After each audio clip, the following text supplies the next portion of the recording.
getting my black card revoked. If you are somewhere and you see a whole bunch of people running, what's the first question you ask? I ain't asking no question. I'm gonna start running. I'm dead ass. No, church about to be canceled. I feel like it's a little bit difficult to have conversations like this. So you only drinking what's at the top, but now that I'm kind of getting to the middle. Oh, you already at the middle, girl?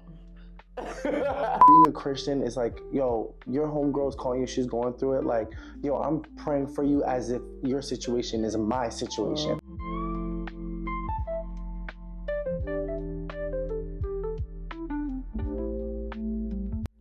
Hey y'all, I'm Kev. I'm Dee. And welcome to Pour It Out Thursday. How we starting this topic into it? Or how you been? How your week been? Or something? No. I don't really think too much, but I don't even want to know how you. I really don't even want to know how you. I feel like I've been on a male period. Like I wish there was like a scientific word for it. Like I feel like I've been on my male period. Like my emotions have literally been everywhere. Hopefully by the time I take a sip of this drink, my energy will change. A bitch just be mad for no reason. No, like, oh my gosh. And just hella emotional. And it's just a rainy day. Like, no, I'm not gonna lie. That's the thing I don't like about April. Like, yeah, it's springtime, but the rain really, like, I only like it when it's raining at nighttime when I'm going to bed. Yeah, yes. But for it to be cloudy and raining all day. Oh my gosh. Mother Nature now, that bitch she be pissing me off. Like, I'm just not in the mood. Lately, I just want to be in bed. I just want to be in bed and then wake up. Yeah, I just want to be in bed. We gotta make one of these episodes in bed. Like that would be so nice and comfy. Like literally just flat out in the bed for real. No, for real, that would be my God, cute. it'd be so nice to lay down right now. Yes. Yo, I'm telling you, that'd be so. That nice.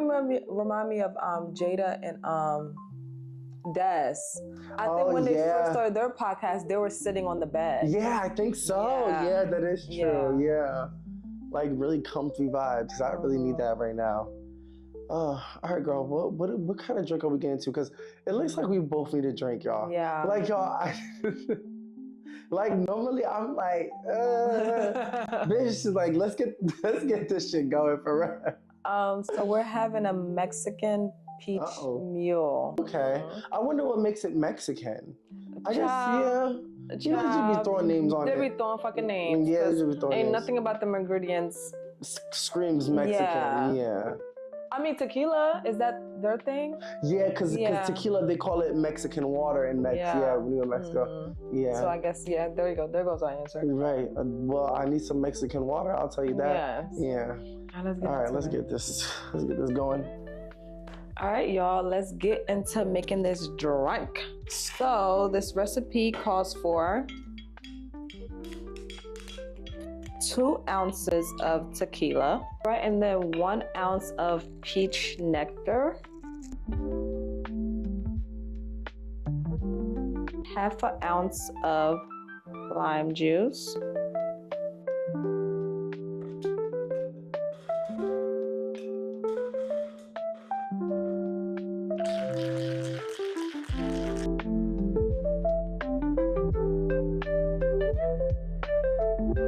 and then you just top it off with some ginger beer. All right, and then garnish with just a little piece of mint leaves.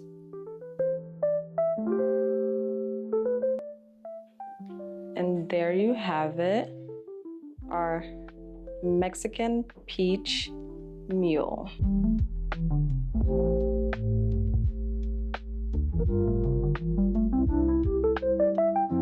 Cheers. Don't forget, be responsible and be 21. 21 and older. Oh, 21 and older.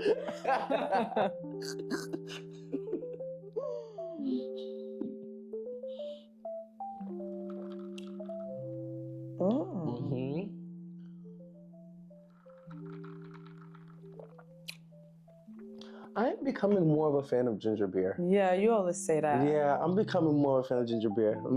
It's so strong. Like the ginger beer taste. Very overpowering. But I like it. Do you taste the peach?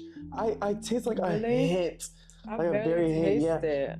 What was the ounce for the peach? 1. And then the ginger beer, you topped it off. Yeah, just topping it off. Yeah. I feel like when it comes to mules, besides that ginger beer, that refreshing taste. Yeah. It's like one of those drinks you're gonna just keep on drinking it and drinking it and drinking it. You're not even gonna. You don't taste the liquor in it. Yeah, I don't taste the liquor. Yeah. But I wonder, are mules the kind of drinks that you have to keep on drinking and it just hits you? I don't know. Maybe because it tastes good, you'll drink it faster. Because it still has the same amount of liquor that any drink that we've ever made. It's only 2 ounces. Yeah, exactly. Yeah. I think because the ginger beer, like, it overpowered. I'm drinking this some like tea. I'm over holding like. But like I said last time, I love these cups because it really keeps it cold, chilled. What would you rate it? I give it an 8. Oh, I would give it 7.5. 7.5. Yeah. What lost the 0.5? I don't know.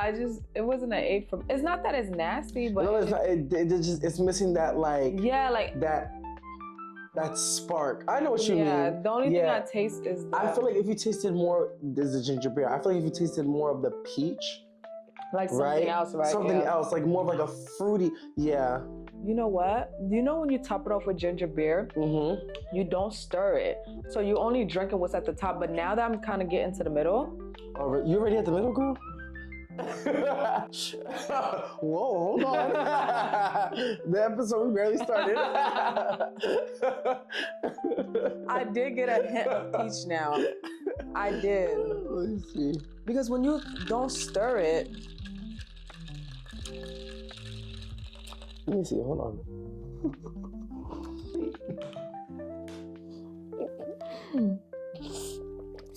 We want to spend this whole episode. No, just fucking tasting the damn drink. Just tasting the damn drink. I'm sorry, y'all, but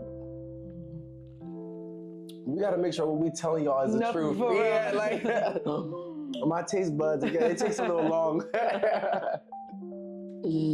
Oh my God. Yeah, I give it 8. I like it. Yeah, and I like it. Yeah. And like I said, this is like lately all the drinks we've been making have been so refreshing. Yeah, I really like that. It's like more of like a quench, like my thirst. Yes, yeah.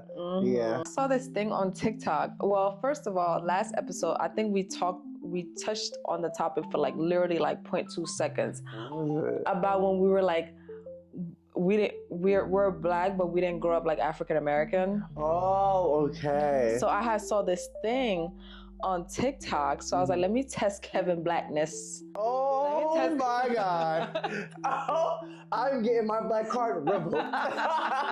They are about to ask for my black card immediately. No, you might do good, but I'm like interested to see like what your response. Yeah.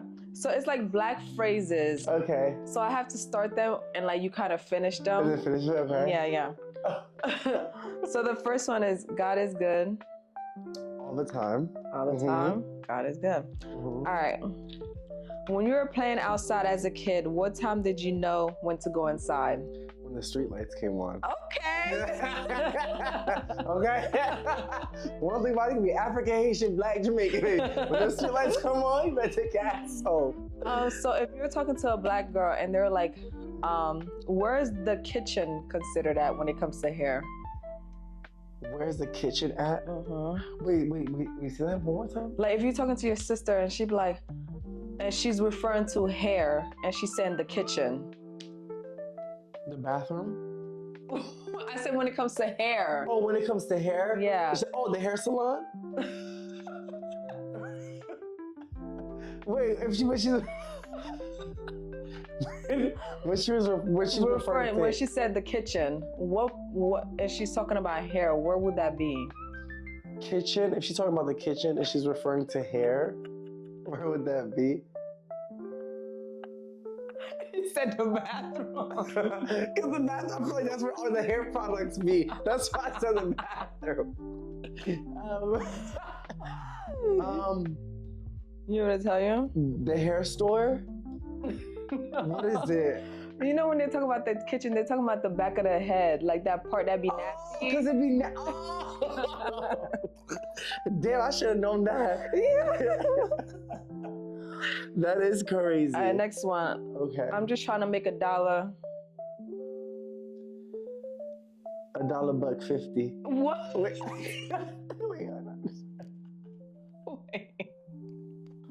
I'm just trying to make $1 out of 15 cents. Honestly, I thought it was I'm just trying to make $1 out of nothing.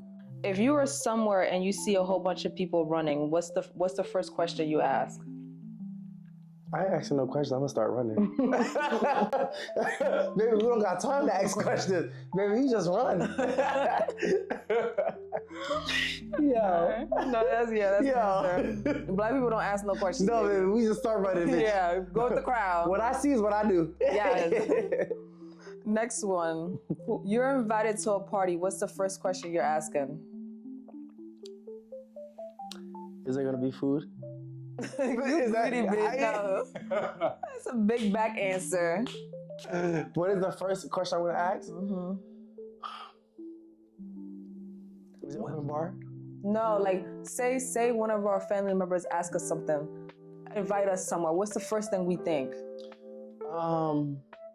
Who's gonna be there? Yes. Should have started off with that. Yo, I can't. Next one. Don't bite. Don't bite. Mm-hmm. Oh. Don't bite the. No, I don't know. No. Ooh, I don't know that one. Don't bite the.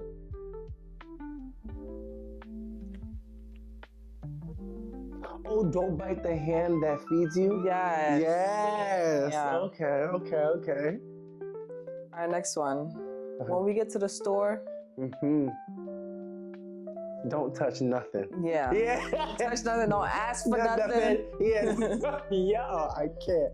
All right, what about when a kid is being bad and the parents be like, stop crying before? I give you something to cry about. My goodness. Well, I feel like my childhood, these questions are... All right, last one. The last one is very cliche. All right, what's the last one? The blacker the berry. Oh, the sweeter the juice? Yeah. Oh, okay. Yeah. Oh, that was pretty good, though. Okay, so you did okay. Yeah, okay. All right. Maybe I might keep my car. Yeah. But these were so funny when I found them, because I was like, because I was watching video of people asking white people these questions, and they really had no clue. I was like, damn, it's really a culture thing, because like even though we're not African American, but like I feel like some of these are still like they cross over. Yeah. It's so crazy how like we can live complete different lives based off our culture, based off of our race. Yeah. You know? Because I'm like, damn. Some of them, I'm like, wait. In my head, I'm like, that's common sense, but it's like, it's not common sense, girl. For real. Common sense is like not universal. Yeah. And plus, that's not even like, that's very culture like based. Yeah. But yeah, so. How have you ever had friends outside of your race? Like you could say like friends as like mutuals, that's one thing, but have you ever had like a close friend that was outside of your race? Like outside of being Haitian? Outside of being Black? Haitian, or outside of being Black more specifically? Outside of being Black? I have acquaintances. Okay, but you never actually had like close friends. Mm-hmm. Like I'm calling you all the time type shit, and we hang out. It doesn't necessarily have to be calling. Yeah, I would say that. Yeah. Because I have acquaintances, and I have people like if I was in school, I'll talk to you all the time when I'm in school. But once I leave school, the relationship. Yeah. You know what I noticed? The fact that you asked that. It really matters. Like, it's so hard to make friends when people doesn't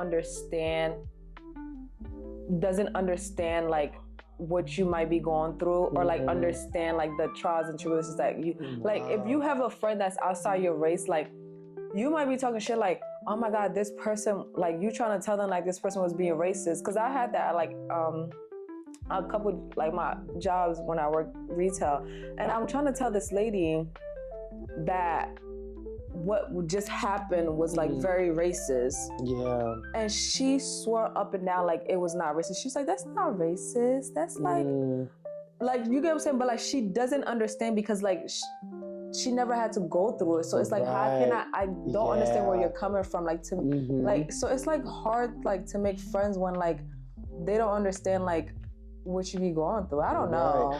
I remember during the Black Lives Matter movement. Yes. And even for myself, I've had a couple friends that are out of my race. And I remember that was just such an era that was very sensitive and touchy.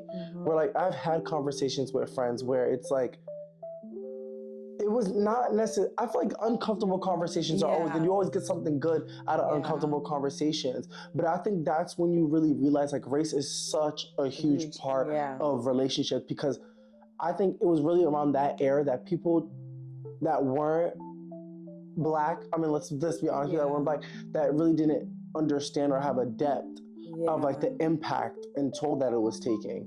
You know, I'm not gonna lie, I feel like when I went to college, like when I was in undergrad, I feel like that's when I realized it was so important to have friends that look like me. I have like friends that look like me had like similar backgrounds and like a similar history or childhood or upbringing. And I feel like I needed to find more of like me and my friends. Although I wasn't really that successful. I mean, although like, you know, a lot of the people that I am close to aren't Black, but I am grateful to be around people that are still respectable and, you know, still find ways to either, one thing I would love about people is just because you weren't raised Black or just because that wasn't your upbringing doesn't mean that denies you of learning. That doesn't allow you to be ignorant. So like I'm glad I'm around people that, you know, aren't ignorant, that they're willing to learn from their mistakes, they're willing to be corrected. You know, to be able to have those conversations where it's like, oh, okay, like let me know if I said this wrong. You know what I'm saying? So I'm at least glad for that. I'm fortunate for that. I don't think, to be honest, I don't really think I've ever had. No, I feel like in like high school wise, I think I had a lot more Black friends, but I don't think I'd be older. I went to a PWI. I went to a PWI, so it's, you know. And also I went into university my junior year. I went to community college. Anybody knows community college is like you just go there and you leave. I always ask myself like, if my upbringing, if my childhood was different, like would I be a different person? Which I think clearly the answer would be yes. But in what sense? You know, I feel like that can go to either if I didn't grow up like in a cultured household or an immigrant household, or if I didn't grow up like, you know, a different race, whatever the case may be. But I feel like when we go into the question of like your upbringing, whether you being Black or not, it can even go deeper to whether, you know, were you raised in a house of love, or were you raised in a religious home, or you know what I'm saying? Like everything plays a part. Everything plays a part. Like literally plays a part. And I you see, this is the funny thing. I feel like as an adult, we don't realize that until we start trying to find the root of certain shit. And we be like, whoa, okay. Because I don't think people really be considering how much of an impact childhood is until they realize when they're an adult and you got certain shit that keeps on being repetitive and that you are trying to fix, but you can't fix because you got to find the root of it. And then when you find the root of it, you realize, oh wait, hold on. It all goes back to your childhood. It literally all goes back to your childhood. When I was in therapy, I could literally be talking, like, say if I had a session today. Oh, that was... Baby, you woke the fuck up during therapy. If I had a session today and I'm like, oh, I'm having a bad day, I don't know how, but every damn time that session will always go back to my childhood. And I used to be like, what the? And I used to be like, well, I'm just having a bad day. And then that lady, and thank God I made sure I had a Black therapist, and she was a woman. But literally throughout the session, it will always do a whole 360 and go right back to my childhood. And I'd be like, But damn, bitch, I ain't know, like, I knew, like, some stuff from my childhood, like, But obviously damn, bitch, affected I ain't me, know but I didn't know, like, I didn't know it was like that. affecting my regular Tuesday. Right. No. Like, I was like, what the hell? Real. It's so important, like, how you talk to your kids, and, like, you have to be intentional, because, like, as you're young, like, your brain is not fully developed. Everything is so important, because, like, to them, they're not fully developed, so they're not thinking like, oh yeah, my mom said this because she just had a bad day at work. She just worked a 16-hour shift and she's doing it. Like, they're not thinking like that. Yeah. So even though when you get older, you understand, you have sympathy for your parents, but you still can't go back and change how you felt in that moment. Wow. And that's the one thing I'd be like, damn, like, yeah, I understand what, like. You understand why. I understand why certain things happen, and I kind of have grace, but it's still like, I still can't go back and change how deep felt right there sitting at the table. You get what I'm saying? I didn't realize how important childhood was until I came out. I think you remember. I remember. Oh yeah. I'll make this very quick, but I ain't opening it up on this episode. I ain't coming out on this episode, but I remember back in 2021, it's so funny. Literally before, like, it was 2 days before my 21st gala, and when I came out, I remember when my uncle said, you know, I definitely think the message was delivered horribly, and it was like kind of right message, definitely wrong messenger. But I remember my uncle, one of the things that he said is, you know, my mom was just trying to figure out, like, how did this happen, whatever the case may be. And I think my uncle said, you know, it's because he wasn't receiving love at home that he had to find love outside. And you see how your face is crushed up? Because she knows the exact, we have a lot of uncles, but it was definitely wrong messenger.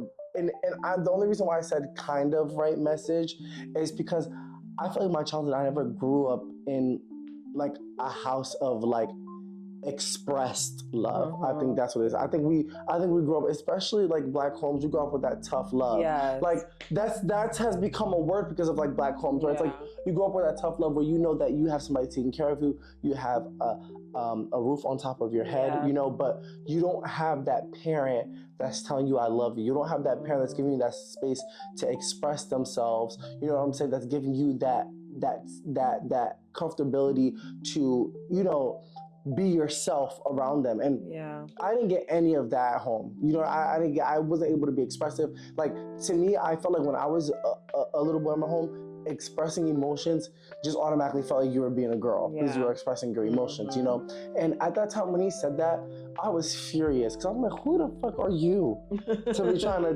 tell us, trying to be a counselor or a therapist in this moment? Bitch, don't take my shine. Don't take my moment. Let's stop. But I think it really made me take a moment to realize that this is why I say kind of right message. I think it took me some time to realize that a lot of the situationships that I was with, a lot of the soul ties that I had during my teenage years was because I think I was looking for that comfort that I probably should have gotten home. And I was looking at it from different people outside of home.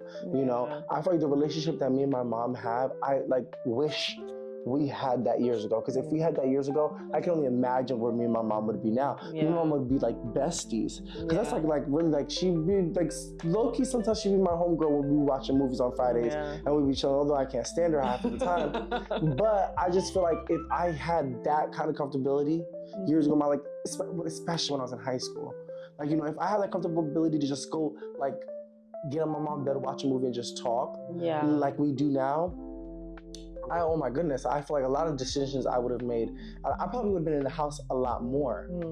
I would have been in the house a lot more. When I was in high school, I never liked being home. Like till this day, I never had like a sense of home.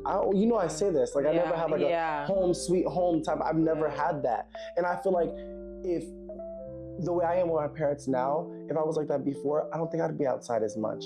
Yo, I was like an alley. I love being outside. I would, anything I could do to just be outside, I'd be outside because I hated being home. You know, and if I were to get any ounce of the illusion of love from somebody outside of home, then I'd just be attached to that, you know, and try to run away from home because what was I getting home other than a roof on top of my head? And a lot of these parents think that a roof is just enough. And that's it. And like that's you're supposed to be so grateful because like, you got a roof on top of your head. The parents can stop right there. Yeah, you can't do nothing else about it. Yeah. I think, oh, I might need a refill. I think, wait, can we actually stop? Can I get a refill? All right, here you go being flat. We said this last episode and I see you trying to bring it up. I see you trying to. I think that also leads to, like, not only growing up in an immigrant household, but also growing up in a religious household. Y'all, let me tell you, growing up in an immigrant household. They love that one verse. A religious household. Oh, Ephesians 6? Is it? I don't know. Obey your parents. Obey your parents. But they didn't keep reading. They just stopped right there. They never keep reading. They literally stop right there. They stop right there. They don't give a fuck about what else that chapter gotta say. Yes. All they want to know is you better obey your parents. Yo, oh my God, that is hilarious. That is literally hilarious. Cause girl, my grandma used to love that damn verse. I used to be like, down. I used to be like, damn, it's both ways. Yo, oh my goodness. That brings me to a controversial topic that was going on with Marvin Sapp. I had mentioned to you. Yeah. He was at a church and it was offering time, and he had the doors of the church locked until the congregation was able to raise $40,000 over offering time, and it blew up online. I'm pretty sure everybody saw that. It blew up online because everybody was like, this is why we don't like churches. Yeah. This is why like people don't go to church or trust churches anymore, because churches really only function off of taking people's money, people's pockets.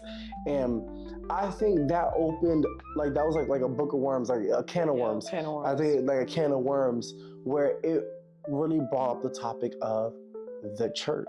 Yeah. Closing the door thing was insane. Yeah. Because I wish somebody would. Yeah, because I think two people were getting up. Maybe they were even about to use the bathroom. He don't even know what they were about to do. One thing about me, them ushers be skinny and tall. All I gotta do is just knock one down, I'm gonna get through the door. Don't like, play me for real. No. Knowing me, I'm calling 911. You can't hold me against my will. No, I'm dead ass. No, church about to be canceled today. Because how you gonna say lock the doors, nobody could get out? 911, hello, I'm being held hostage. The hell? Yeah. I'm sorry, I would've, because you pissed me off, because how you gonna tell me I can't get out? That's insane. It's crazy. It's crazy. But I think he broke it down in his response. I'm not 100% sure, but I believe he said there was a large number of people that I believe only $20, if everybody gave $20 in that building, would have reached that for something like that. Where it was like, it wouldn't have even taken much. The thing with church, and I feel like that's one thing I do appreciate with my mom, is like when we talk through the conversation, like for example, like tithes, like, giving your 10% of your check. That's one thing my mom never played about. Like she was like, you're always going to have to give your 10%. And I feel like I grew up with that principle, but there also has been times where, oh my God, this 10% is a lot. Yeah. Like, even my pastor, I know usually when my pastor will do like special offerings, he'll say, if the money you're about to give is your mortgage to pay your mortgage, don't give it. Yeah. Sometimes it's like spiritual but practical at the same time. Spiritual and practical at the same time. So when it comes to church, like, I feel like that's what churches miss sometimes, where it's like, not everybody has that level of faith that as the person that's holding the mic, that's leading that offering. It's like, it's easy to, like, I feel like with church, it's easy to say, like, give your 10% and see what God does with it, doubles it and stuff. But it's hard for somebody that's going through it, and then for them to believe, like, okay, I'm gonna get my 10%. I know God is gonna do wonders. Yeah. You know what I'm saying? Like you said, be practical. Like, don't. Yeah. Like, yes, we know God could do wonders, but He does stuff on His own timing. He does stuff on His own. So you give that whole mortgage check. That's your 10%. And I'm sorry, you might not see that return right then and there. Right, exactly. And that's the funny thing. I think that's the funny thing about like spiritual walk and faith in general. It's always right timing, but not your timing. Yeah, it's never like you could think your timing is the right timing, but that's just not the case. Mm-hmm. And I feel like it's so important to not attach your blessings and faith to. I don't want to say materialistic things, but like my pastor always says, just because you're giving your tithe, just because you're giving money, just because you're doing this, that doesn't mean God's about to drop those blessings to you. Thank you. You know, like how are you living your life? Exactly, because that heart still matters. Right, exactly. God knows your mind at the end of the day. Exactly. Just because you ching, doesn't mean blessings gonna keep pouring. Exactly. And me, I feel like I've always been a person like, even in my times where I fell off in my walk, I've always gone by that, like treating your neighbor like you would treat yourself. You know, treating your neighbor with kindness, treating people with love. You know, how are you walking with your day-to-day life? You know, how would you represent God in your day-to-day life? And it doesn't have to be like being that perfect Christian, because people know me. I hate the perfect Christian topic. I feel like a lot of people are able to connect with me because I'm comfortable with speaking about God, my relationship with God, being a Christian, and then also being gay. But I feel like I'm very comfortable with that. But I think that's what draws people. But I think it's more so my story. Because it's like some people will hear my story and they'll be like, wow, your faith must be huge to still follow God. I'm not gonna lie to y'all, it's hard having faith. When shit hits when shit hits, oh my God, that's a perfect way to say it. Yeah. When shit hits the fan, honestly, I'm not gonna lie, especially what I've been through, and I always say that, I feel like, I ain't gonna get into it. I feel like some of the years that I've lived, especially like in college, like that was my testimony where I could have either decided, okay, am I going with God? Am I following by Him? Or am I gonna just be astray? You know, and just live life without Him. And I always think about it like this. Life is going to be hard regardless. But would you rather a hard life without God, or would you rather a hard life with God? Although like my mom, she hasn't always agreed with like my personal decisions or like my personal decisions in regards to my life. I think one thing that she's always appreciated is that the fact that she can instill the love that I've been able to build for God in my spiritual life. I don't play with that. People know I don't play with that. I don't know, like when it comes to like religion, like it does get like a little touchy subject, because like, I don't know, I haven't had a great experience with churches. I don't ever seeing them doing anything for the community. Like I've never seen them doing anything for community. I never see them giving back to mothers. I never seen them giving back to single parents. I never see them having like back to school stuff. Like literally, I can't remember the last time I seen a church in my area. I'm only speaking from my area. I've never seen like flyers getting passed around, because they'll come knock on my damn door all the time, but I've never seen them around school time knocking on my door, be like, oh yeah, if you know a family here, we having a school drive to give back to. I've never seen that, literally. And you're like a church, so like you're supposed to be giving and helping the community, and then in return they do the same for the church. And I just feel like literally every time I go to church, I'm not gonna lie, all I see is them preaching about people giving offerings and giving tithes. And it's like, all right, you always asking these people, and you know their situation. Like if you are a real church, you know your congregation's situation. So I'm pretty sure you know half of them probably don't have it to raise that money you're trying to give. I don't want to go into the deep end, because it gets very controversial. It gets very controversial. It gets very controversial.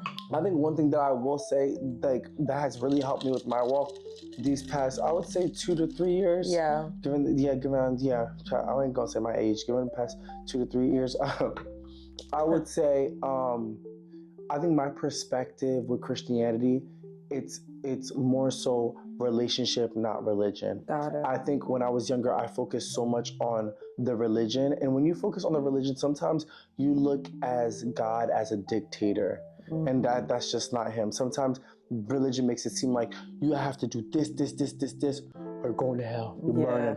You know what I'm saying? But I think these past 2 to 3 years, I've looked at it more so focusing on my relationship with God. And I feel like focusing on my relationship with God, it has pushed me to want to be a better person, you know, want to be able to talk to people where they can see that light, where it's like, wow, like the faith that man has is crazy. To be able to have that heart to want to love, to help people. Like, to me, I think that's the representation, well, in my opinion, that God would want His sons and daughters, is to be people full of love, to be able to authentically and genuinely help people. Let me tell you something. I've been going to my church. I always talk about my church. From my life church, I always talk about it. I feel like this has been one of the first churches that I've been to where I've actually like I see it as like a healing hospital where like people are really helping others. You know, to me, like being a Christian is like, yo, your homegirl's calling you, she's going through it. Like, yo, I'm praying for you as if your situation is my situation. You know, that's kind of how I look at it, more so of relationship and not religion. Because when I think about the relationship I have with him, what he's brought me through, that's what gives me the strength to pray for others. Because I know that if he could do it for me, why the heck would he not be able to do it for you? And I think that I don't think that's how we were raised up when it came to Christianity. You know, I think we were raised up in Christianity more so on religion, where it's like, you can't have sex before marriage.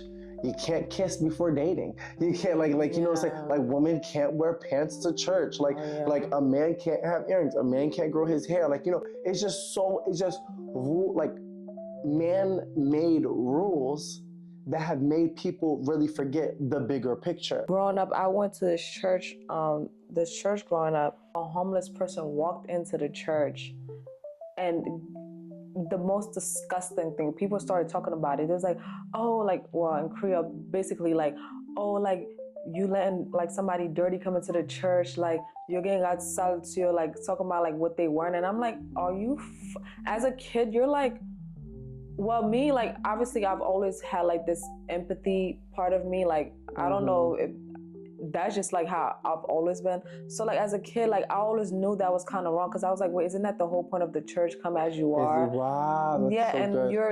you're literally, and that's the thing about, that's what I'm saying, some people lose the reason why you go to church. It's like, that was the time for you to come in as the community and embrace that person and find out what's going on. Oh, like, you get what I'm saying? And be there to uplift them. But no, you're all side-eyeing just because the person wasn't wearing what the proper attire, what you normally. And that's what I'm saying, like stuff like that had literally steered me away from the church, because I'm like, damn, y'all worse than people that's not even trying to be holy or religious. If that's the first example I see, well, damn. Right. And you see, this is why I feel like it goes back to like childhood. I feel like a lot of because a lot of, you know, you have these churches, they're filled with so many parents, and 9 out of 10, that's how they would judge someone homeless coming in. So how do you imagine how they handle their households? Because the church is like, this is why I say a lot of churches are hypocritical, because their main slogan is come as you are. But it's not really come as you are. So if it's not come as you are at church, I can only imagine how it is at these people's homes. Where they have these kids. These kids are not coming home as they are. They're not really being themselves. I know for sure I wasn't. I could have. Well, no, I think I was. I think I was trying to come as I am, but it didn't work. They weren't accepting it.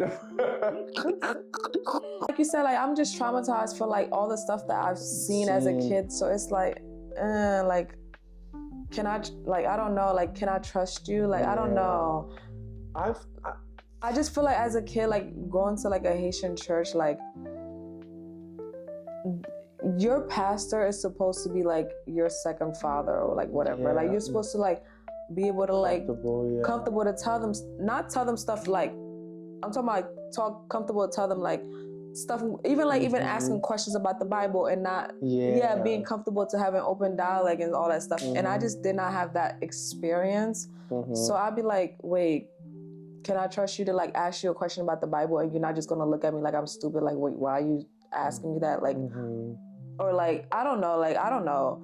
So, yeah. I don't know. I feel like when it comes, because I know you've been dealing with that for a while, trying to get back, but I feel like it really just starts with your relationship with him. You know, I feel like to me, a lot of more of my intimate times with God hardly is ever really at the church. You know, a lot of times it'll really be in the corner of my room. Or like in my car. I don't know how many times.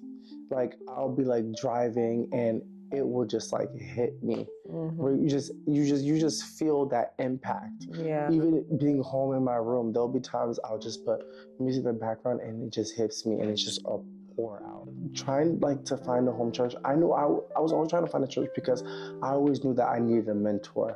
Like, I always knew like this life, I only have one chance at life, and I know I want it to be big. And I need a mentor to like be able to like help me out. But also I wanted to go to church where I can help others. I feel like it's a little bit difficult to have conversations like this. Yeah. Like raw. I wasn't even expecting this episode to be as raw as like this. Yeah. But I feel like this is what the church is missing. Yeah. Is like being this raw, uncut. Yeah. Like being realistic. I remember, like, I think I say this a lot, but I remember years ago, I had went to Haiti, and then my one friend that I knew, he had converted. And mind you, like, I haven't seen him in that long, so he had came to see me. And while we're talking, so he's telling me about how he converted, and all this stuff. So I'm like, okay, that's good. And it was like random how the conversation, so we started talking about God and Jesus and all that stuff. And he was like, do you know why we're having this conversation? He's like, if you always find yourself just randomly talking about God, that's him trying to like bring you back. Wow. Like let you know, like you're still a child of mine. Like I'm still there. Like like I'm still there. It's like I'm always gonna be there to like, you know, bring you back. And I always I always remember that part that he said that, because like I will always catch myself like randomly talking about God, and I'd be like, yeah, that's him, like letting you know, like dropping little like seeds, you know what I'm saying? Yeah. I think for like every single person, I'm still just trying to figure out life. Yeah. Still trying to figure out life, still trying to figure out my life with God. Yeah. I am glad that I'm in a better space to be comfortable talking about it. Yeah. You know, talking about my walk, you know, talking about my faith, you know, talking about my relationship with God. Certain times where I'll really be going through it and I talk to God, and then after like that, just pouring out to him, it's just that sense of like relief and reassurance that everything's gonna be okay. I feel like I say this all the time, and even on my TikTok, like it's one thing to like, you know, cry and be going through it, but it's another thing when it's like you cry to God and you just get that feeling afterwards, knowing that, okay, like everything is really going to work out. Everything is going to work out. It's going to work out in your favor. And I think that's where faith comes in, but also more importantly, I think that's where it ties in that relationship having with him. You know, I feel like ever since I stopped putting church at the center, I think that's what's helped me build a closer relationship with him. You know, and I feel like a lot of people will start to say, oh, that just means that you get to do whatever you want and still do this and have a relationship with that. No, what I think it is it's allowing me to make mistakes, still grow, and still change at the same time. You know, I don't expect the way I am to be like this 5 years from now. Yeah. You know, but I would rather be in a state of progression than be in a state of forced and fake reality. I remember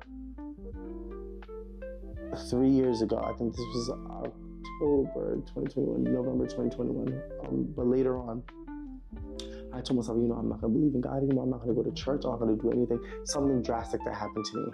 And I was like, you know what? I'm done. I'm not going to do it anymore. And I think one time one of my very close friends was like, you know, come to church with me. And I went to church, and it was in an auditorium. I think it was in a school, auditorium or gymnasium. And I went, and I immediately, when I was in the service, I started pouring my eyes out. Like I literally felt like God was like holding my heart with his hands. Yeah. And I started pouring my eyes out. And I was like, what a fool of me to think that I could run away from this man. Like, it's literally impossible. Like, it's literally, I was like, what a fool of me to think I could run away from this man, because I've never felt so much comfort. Like, I literally felt like when I was crying, nobody was hugging me, but I felt a hug. Oh my God. Like nobody was hugging me physically, but I felt like when I was crying and I was pouring out my tears, I literally felt a hug. I literally felt that warmth. So it's like, to run away from that, baby, let me tell you something, life be rough. So it's like, no, let me stay. Let me try to stay as much as possible. But again, I think this is what drives people. Yeah. And I think that authenticity and being transparent, I feel like that's what brings people to the church. And I feel like you said, that's what brings people to church. Church is supposed to be a community. Yeah. You know, that's what church is supposed to be. Hope you guys enjoyed this episode. That was definitely not planned. That was not planned. And this was another episode that was different, such as like our last episode. I feel like we've just been trying to freeball this and see where this goes. And I don't know. I feel like, knowing me, I'm the type of person that would want to probably have this conversation more in a structured way. But I feel like there's a reason why it happened the way that it happened. And I just can't wait to see what comes out of it. But again, I feel like this is a conversation that we're going to continue having on this page, because I feel like it's important. I feel like certain topics deserves that dissection where you really go deep into parts into it. So I'm just glad that we were able to like open it up so early in this show. It's so early in our platform, because I know this is something I've always wanted to talk about and express. The song I've been listening to, which I've said it before on here, but this is the remix by Joey Duet File, 4 Cuppy, but this time it's the remix with Burna Boy. Oh my gosh, yes. Not that I'm just excited. It was like 2 foreigners making like a big artist like Burna Boy making like getting on a song with an upcoming artist, and he's Haitian. I was like, oh, I bet. Like, I loved it. Not because I don't feel like Burna Boy made the song any better, because the song is already good, very good to me. But it was just like, damn, like Burna Boy is up here. Yeah, it was nice to see that a Nigerian doing a song with a Haitian, and he spoke Creole. Yes, I listen to the remix now more. My song of the week. Honestly, I've been playing that live performance by Hugh Jones on the Terrell Show over and over again. But what song has brought me to is Put You On. I just love the story behind Put You On, because basically it's just like explaining how I've done all of this for you, and now that you've made it and you're up here, you've done forgot about me. It's like, I was there to help you when you were at your lowest, and now you getting the finest of things, and now you done forgot about me. Like, you got your Rolex, but you don't got no time for me. Like, you know what I'm saying? So that has really been my song. Well, you guys, thank you for watching another episode of Pour It Out Thursday. Don't forget, we post every Thursday. Yeah, I just hope you guys like this episode. It was a little different. It was a little different. Hopefully that could spark a dialogue within your friend group or your family. Yeah. But don't forget to comment, like, and subscribe. And thank you for watching another episode of Pour It Out Thursday.